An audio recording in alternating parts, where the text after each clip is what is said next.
The Bloody Crossroads by Norman Podhoretz. Acknowledgments. The Adversary Culture and the New Class is reprinted by permission and first appeared in a volume edited by B. Bruce Briggs under the title The New Class, New Brunswick, Transaction Press, 1979, copyright 1979, Center for Policy Research. Why the God That Failed Failed was written as the introduction to a new gateway paperback edition of that book and first appeared in Encounter. If Orwell were alive today, first appeared in Harper's. My thanks to all the editors and publishers involved for permission to reprint. I am especially grateful to Hilton Kramer, the editor of the New Criterion, who commissioned the essays on Leavis, Camus, and Adams, for encouraging me to begin writing on such subjects again.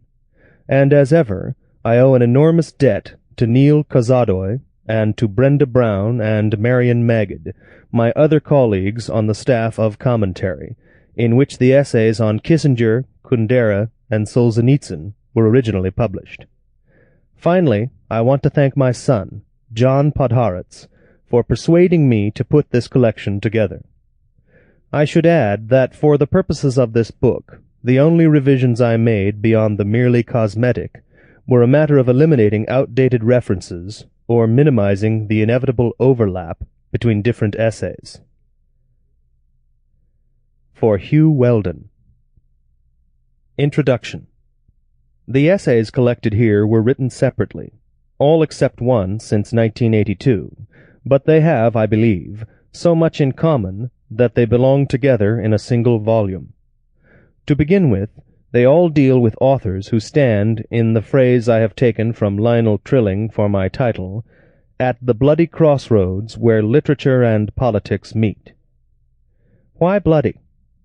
Because, as I once said in trying to explain what Trilling meant, blood has often actually been shed in the clash between literature and politics. Writers have been killed by politicians for expressing certain ideas or writing in certain ways. But, what is less often acknowledged, these same politicians have also been inspired by other writers to shed the blood of their fellow writers and millions of non-writers as well.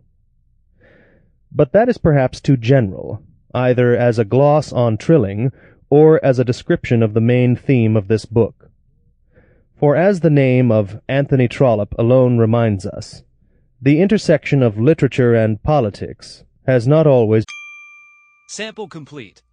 Ready to continue?